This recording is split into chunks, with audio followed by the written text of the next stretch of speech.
गरुड़ पुराण की कथा आती है कि यमराज जी एक तोता को देख के हंस गए। तो तोता बोला कोई और हंस जाए तो बात बनेगी, यमराज हंस रहा है। तोते के मित्र थे गरुड़ जी, भगवान के वाहन। तो अपनी पहुंच लगाते हैं ना लोग, जब संकट में आते हैं तो अपनी पहुंच लगाते हैं, जैक लगाते हैं, हाथ पांव फड़ाते हैं। गरुड़ जी को कहा कि भैया तुम कैसे भी एक काम करवा दो। बोले क्या?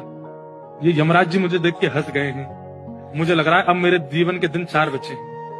तुम कैसे भी भगवान से कहकर के मेरी जो जीवन अवधि है उसको बढ़वा दो, क्योंकि मुझे पता है कि ये यमराज जी तभी हंसते हैं जब किसी को उठाना होता है। गरुड़ जी बोले भगवान से बाद में बात करूंगा, पहले तुम मेरे पास आओ, बैठो मेरी कमर पे।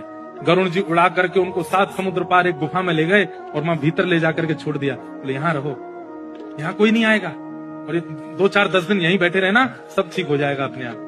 और मैं जाके भगवान, मैं यमराज जी से बात करता हूँ, भगवान को छोटे काम के लिए क्यों बोलना? मेरी पहुंच तो सब जगह है। मैं भी रसातल में जाके यमराज जी से कहता हूँ तुझको नहीं लेके जाएंगे, ठीक है? तोता बड़ा खुश हुआ, बहुत बढ़िया है, मैं यहीं रह लूंगा 4-5 दिन। यमराज जी के पास गए सीधे गरुड़ जी। गरुड़ जी तो भगवान के वाहन है, सब खड़े होते हैं, उनको देख के यमराज जी बोले आइए आइए। कैसे आए? बोले हम बस एक बात कहने आए हैं, फिर हमको जाना है वैकुंठ। हमारा एक मित्र है तोता, वहां का, उसका ये नाम है। बोले अच्छा, तुम उसको देख के हंस गए थे परसों, क्यों हंसे थे? कोई योजना बन रही हो तो मत बनाना। अच्छा, उस वन के तोते के बारे में? बोले हाँ, मैं तो उसको देख के इसलिए हंस गया था, मैंने कि देखो कैसे कर्म की विधि, ये अभी यहाँ बैठा है और इसकी मृत्यु 7 समुद्र पार एक गुफा में बिल्ली के खाने से होगी, और मैं ये सोच के हंस रहा था कि ये 7 समुद्र पार पहुंचेगा कैसे।